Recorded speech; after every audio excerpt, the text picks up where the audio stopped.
All right, there is a narrative out there about the Las Vegas Raiders right now. And sure, there's good narratives. There's good narratives about the new coaching staff, what they're doing, the professionalism that they're going to bring. There's hope for a turnaround. But there's also another narrative out there that there's no talent on the offense. There's a narrative that, sure, they got Gino Smith, but he doesn't have nearly the talent he had in Seattle. What is that going to look like? They just reversed that, and it is specifically one player in practice. But we are going to talk about a whole bunch of players. Not just that, but we're going to talk about some ridiculously good injury news that's going on with the Raiders right now as well. So we're going to get into all of that. But first, if you are new to this channel, my name's Craig. Me and my buddy Chris started this a couple years back. We are Lions fans. But we love teams that the national media doesn't spend enough time talking about. And then there's certain teams we just like talking about. We love the NFL. So let's talk about the Raiders. Man, oh man, it has been fun. Raiders are consistently one of our videos that has a lot of views. And so just thankful for the fan base there. I feel like there's a connection between especially Pistons, Lions, and Pistons fans with the old Raiders of old, right, in Oakland. So anyways, let's get onto this, all right? Let's talk about this for a second. There is a player that's balling out. I've made video after video, it seems like, about him. And first, it was just videos talking about how I think he could be really good. Then it was videos of like, yeah, I think he's good. And now it's videos of, holy cow, this guy is completely taking other people to school at practice. All right? We are going to talk about it, and we need to talk about Dante Thornton Jr. All right? He has been balling out. Now, it starts with, these are some news and notes from practice yesterday, it was. And it talked about on the first play of a full field team drill, receiver Dante Thornton beat Darian Porter badly on a deep route. Smith hit Thornton in stride, and he pulled away from Porter for a touchdown. When was the last time you had somebody that could do that? When was the last time? We're going to get into some great quotes. And stop me if you've seen this before. Don't stop me. I'm just kidding. Like, this dude is elite speed. Like, this guy has a 4.3. I mean, this is one of the fastest wide receivers to ever test, period, point blank. This is faster than Jamison Williams. I told you we're Lions fans, right? This is appearing on Xavier Worthy speed. The difference is that Xavier Worthy is, what? I don't know, 6 foot, 165 pounds, where Dante Thornton Jr. is 6'4.5", 205 pounds. Just such a massive difference. And he is remarkably fast, big, all of that kind of stuff. But you need to come in, right, being more than just fast. And his production was never there at Tennessee. The most yards was and catches, 26 catches last year for 661 yards. Well, I'm going to go ahead and say, but he had 6 touchdowns. First off, that average is insane, 25 yards. So everybody just thought, all right, he's going to run deep routes. He's going to run deep routes. He's going to run deep routes. But what people have been blown away by is the fact that he can do more than just that. He has been the first string X receiver, outside receiver, since OTAs. That has never changed. And now we're early into practice, into training camp. He's still the first string X receiver. We always knew the talent was there. But listen to this. Here's what he said, and I'll pull this up for you so you can see this quote as well. All right?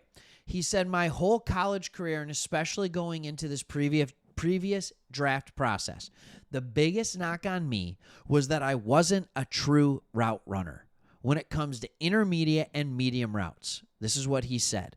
All right? He said this yesterday. Just being able to display that at a high level while I'm playing in the NFL now, I guess it's a way of like proving people wrong. All right? He went on to say another great quote that just talks about the confidence that he has with Gino Smith. Gino Smith says, or he says this, Dante Thornton is saying this. Gino Smith tells me every single day, if you've got a one-on-one matchup, I'm coming to you. Thornton said of Smith. It means a lot to me. Being a rookie and just getting here, knowing that he believes in me a lot, it gives me a lot of motivation to keep getting better. Now, they're talking about how Jack Beck is starting to get into the second string now. The thing that's keeping him out is the 4th round pick. He's your 2nd round pick at wide receiver. And here's the other thing that they're talking about is what they're doing with formation. So here, I'm going to give you a little look at the offense. Here. With the offensive line, which is just fine. PFF is reading the same things that I'm reading. They put Thornton Jr. starting wide receiver on the outside. They should flip Jacoby Myers with Trey Tucker. I know they put Tucker on the outside a little bit, but Jacoby Myers. But I'm going to do something. I'm just going to make a quick switch on this, and I want you to, and again, this is going from 11 personnel to 21.